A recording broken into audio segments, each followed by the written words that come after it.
Our first assignment for this week, guys, is called It Figures, Understanding Idioms.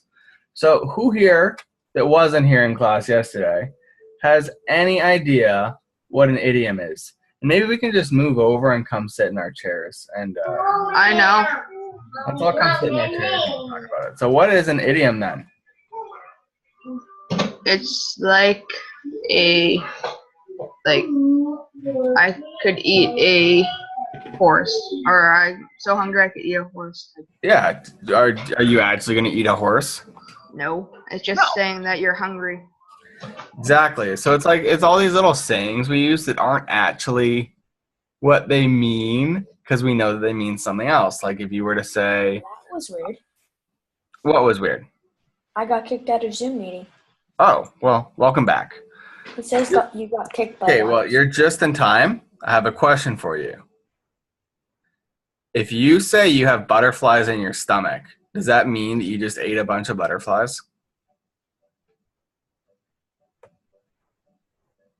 Like if somebody says like I got butterflies in my tummy or I have butterflies in my stomach, what does that mean?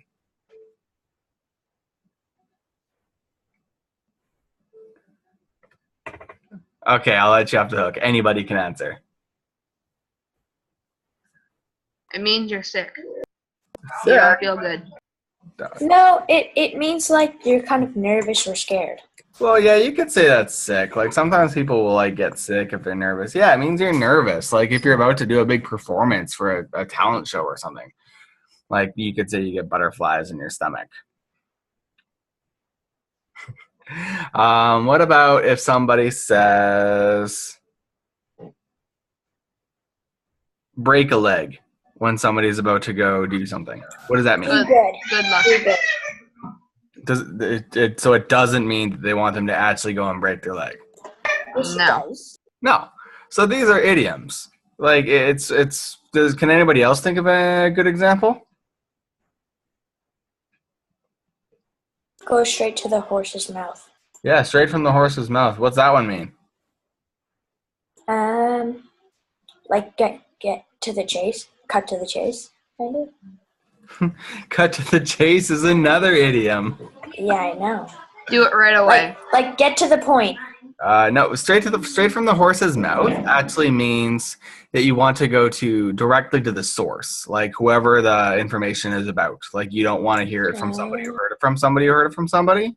You want to get to the original source and hear it straight from the horse's mouth, who's not actually a horse. They are probably a person. Gabriel, what does when life gives you lemons mean? Ooh, yeah, finding a needle in a haystack means it's hard to find something. That's a good one, too. Great. So this assignment that we have, guys, it's called Understanding Idioms. What you're going to do is you're going to click and download it. And I'm just going to share my screen here for a second so you guys can find it. So in your assignment, what you're going to do is you're going to take that letter that's been written by one set of parents.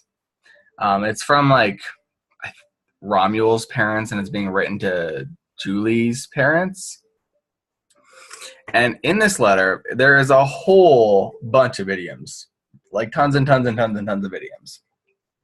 So many that anybody who doesn't know what all the idioms mean is not going to be able to understand this letter at all. So your job is going to be to rewrite the letter without using any idioms. So you're going to take the exact letter word for word, and you're just going to cut out the idioms and replace the idioms with what the idioms actually mean. And you guys can do that right on the document itself. You don't need to make a whole new document. You can if you really want. You want to make it pretty. That's absolutely okay, as long as you also include your name and date and what the assignment is as a title. And that's it. Does anybody have any questions about that? Are you not sure? You can download it right now yourself from Moodle if you want. It's under week number 5, and it is called It Figures Understanding Idioms. So you download the little blue one where it has like the word symbol beside it, and it says It Figures Understanding Idioms text version. That's where you download it. And then to hand it in, you click on the hand in one where it says It Figures Understanding Idioms. There's also a PDF with a list of commonly used idioms that you can use. It might be helpful, might not. I'm not sure. It's up to you. Hint, hint. You might want to take a look at it. And no, it doesn't look like anybody has questions. Telegrams, guys, when I'm recording, also everybody can read. So I'll check that later. Okay, our next assignment for this week is called the Sleep Mealmonger. Now, who here has ever read a poem? Ever in your life?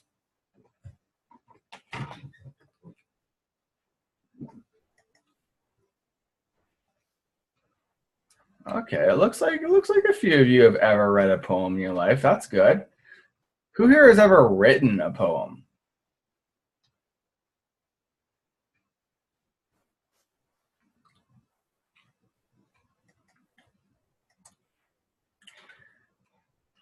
Okay. Now, who here believes that every poem you write has to rhyme? Oh, good. Because they don't have to rhyme. You can make them rhyme if you want. But sometimes when you're trying so hard to make stuff rhyme, you end up making a poem that doesn't really say what you wanted it to say. And it's more important to say what you want to say.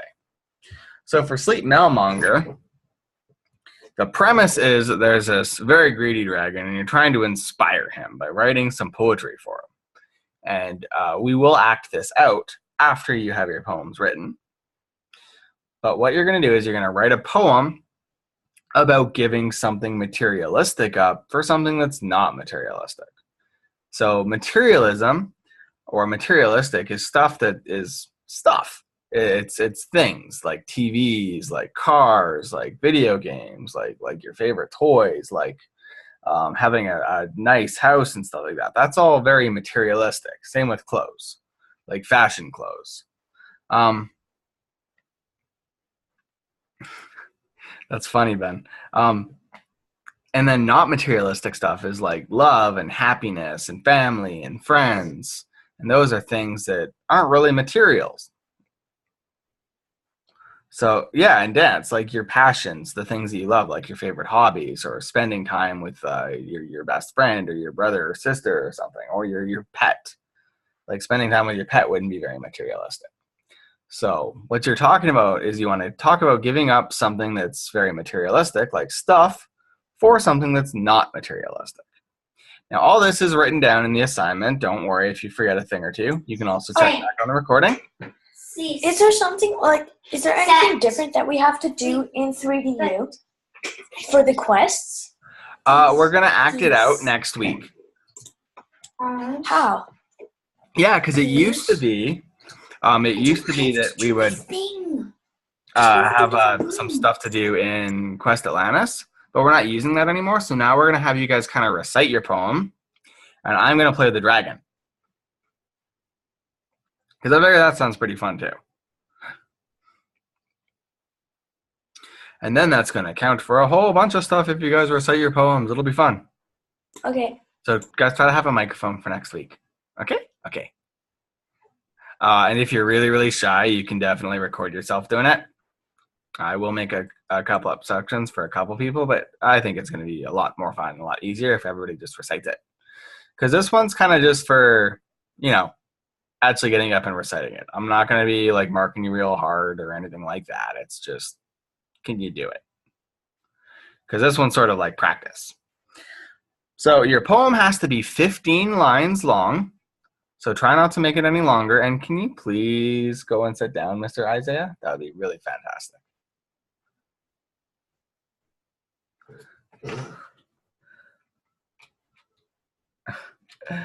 Okay. And it has to include a metaphor. And you guys might not know what a metaphor is, because metaphors are kind of complicated, and honestly, a lot of adults don't even really know what a metaphor is. Can I please get everybody to sit down instead of running back and forth everywhere on my screen? Yeah, it's going to be kind of like Age Coast Guard Callan. But a metaphor, guys, is when you say something is something else to illustrate similarities that they have. So you might say something like, love is a rose. Is love actually a rose?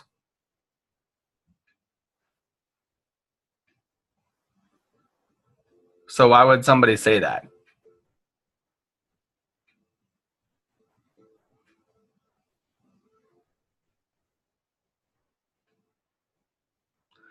Yeah, Natalia, are you in? Oh, you're not. Okay. Yeah, because it does have good and bad. It can hurt, but it's also really beautiful. It's like it has thorns, thorns, so it can hurt you, but it's really, really beautiful. So somebody might say love is a rose. Now notice that I didn't say love is like a rose, because as soon as you add the word like, it's no longer a metaphor. It's a silly little rule, but it's a rule. Same as if you were to say life is a stage. Life's not actually some wooden stage, but like it feels like we kind of dress up and we go out and we say things to people and we have an audience and everybody's, some people are always watching us, and it's a lot like a stage. Or you could say the world is a stage, would be a better way of saying it. So if you forget what a metaphor is, please do not hesitate to Google metaphor. It's very, very important that your poem includes a metaphor, because that's worth like, I think it's either 10 or 15% just for including a good metaphor. So 15 lines, include a metaphor, and it has to be about giving up something materialistic. And that's it. That's both of our assignments. But I thought I would explain them, so now you know. If you forget, please, please, please don't hesitate to ask.